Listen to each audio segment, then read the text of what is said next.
നമസ്കാരം. പയറുവർഗ്ഗങ്ങളിലെല്ലാം തന്നെ മാംസ്യം അടങ്ങിയിരിക്കുന്നു. എന്നാൽ ഏറ്റവും കൂടുതൽ മാംസ്യം അടങ്ങിയിരിക്കുന്ന പയറിനമാണ് ചതുരപ്പയർ അല്ലെങ്കിൽ ഇറച്ചിപ്പയർ എന്ന് നമ്മൾ വിളിക്കുന്ന പയറിനം. വിയറ്റ്നാമിൽ ഡ്രാഗൺ പയർ, മലേഷ്യയിൽ കസാങ് ബുട്ടോൾ, സ്പാനിഷിൽ സിഗാർലെസ്, ചൈനയിൽ സ്ക്വയർ ബീൻസ്, സുഡാനിൽ ജാട്ട, തായ് ഭാഷയിൽ മൂണ്ടൻ ബീൻസ് എന്നിങ്ങനെ വിളിക്കപ്പെടുന്ന ചതുരപ്പയറിന് തമിഴർ ഷിറക് അവരൈ എന്നും ഇംഗ്ലീഷുകാർ വിങ് ബീൻസ് എന്നും വിളിക്കുന്നു. കേരളത്തിൽ എല്ലായിടത്തും വലിയ പ്രയാസമില്ലാതെ വളർത്താവുന്ന ഇനം വള്ളിപ്പയറാണിത്. അത്യുൽപാദന ശേഷിയും മികച്ച രോഗകീട പ്രതിരോധ ശേഷിയും പ്രകടിപ്പിക്കുന്ന ഇനമാണ് എന്ന് തന്നെയാണ് ഇതിൻ്റെ പ്രധാന മികവ്. ഇതിൻ്റെ എല്ലാ ഭാഗവും ഭക്ഷ്യയോഗ്യമാണ്. ഇല ഉപ്പേരിയും കറിയുമായും പൂവുപ്പേരിയും സലാഡുമായും കായകൾ പല വിധത്തിലുള്ള വിത്ത് സോയാബീൻ പോലെയും മിക്ക രാജ്യങ്ങളിലും വ്യാപകമായി ഉപയോഗിച്ചു വരുന്നു.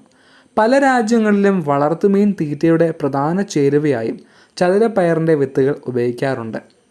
പ്ലാനറ്റെ സാമ്രാജ്യത്തിലെ ഫബാസിയെ കുടുംബത്തിലെ അംഗമായ ചതുരപ്പയറിന് സോഫോ കാർപ്പസ് ടെട്രാഗോണലോബുസ് എന്നാണ് ശാസ്ത്രനാമം. 4 മുതൽ 5 മീറ്റർ വരെ ഉയരത്തിൽ വളരുന്ന വള്ളിപ്പയർ ഇനമാണിത്. ഇതിൻ്റെ കായ്കൾക്ക് 10 മുതൽ 15 സെൻറ്റിമീറ്റർ വരെ നീളമുണ്ടാകും. പൂവുകൾക്ക് മങ്ങിയ നീലനിറമാണ്. കായ്കൾക്ക് 2 അറ്റത്തു നിന്നും 4 ഏണറുകൾ ചിറകുകൾ പോലെ കാണാം. വിത്തുകൾ ഉണങ്ങിക്കഴിഞ്ഞാൽ ചാരം കലർന്ന കാപ്പി നിറമാകും. തണ്ടിന് സാധാരണയായി പച്ചനിറമാണെങ്കിലും വള്ളി മൂത്ത് കഴിഞ്ഞാൽ ചിലപ്പോൾ പർപ്പിൾ നിറവുമായി മാറാം. സാധാരണയായി വേനൽക്കാല ആരംഭത്തിലാണ് കേരളത്തിൽ ചതുരപ്പയർ കൃഷി ചെയ്തു വരുന്നത്. നല്ല വെയിലും ഈർപ്പവും കലർന്ന അന്തരീക്ഷമാണ് ഇതിന് വേണ്ടത്. 25 ഡിഗ്രി അന്തരീക്ഷ ഊഷ്മാവാണ് ഇതിന് പഥ്യം. 1 സെൻറ്റിന് 80 ഗ്രാം വിത്ത് ആവശ്യമായി വരുന്നു. സെൻറ്റിന് കൂടിയാൽ 20 തടങ്ങളെ പാടുള്ളൂ. ഓരോ തടത്തിനും 2 മീറ്ററെങ്കിലും ഇടയകലം ആവശ്യമാണ്. ഓരോ തടത്തിനും 2 അടി വ്യാസവും 1 അടി ആഴവും ഉണ്ടായിരിക്കണം. മണ്ണ് നന്നായി കിളച്ചൊരുക്കിയതിനു ശേഷം അതിലേക്ക് ചപ്പിലകൾ വിതറി കത്തിക്കണം. 1 സെൻറ്റിലേക്ക് 50 കിലോ ചാണകപ്പൊടിയോ കമ്പോസ്റ്റോ ആവശ്യമാണ്.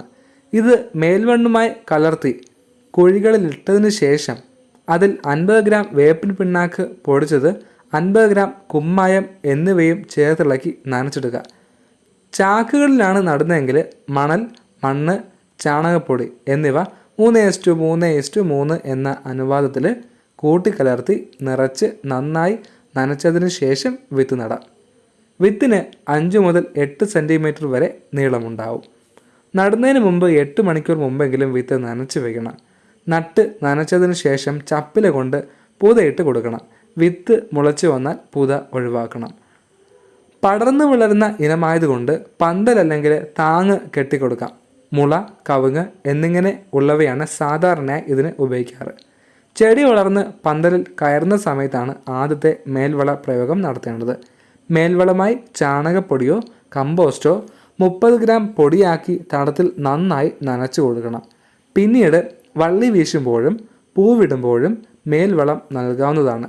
കൂടാതെ ഗോമൂത്രം 10-1 നേർപ്പിച്ചതോ ബയോഗ്യാസ് സ്ലറിയോ തടത്തിലൊഴിച്ച് കൊടുക്കാവുന്നതാണ്.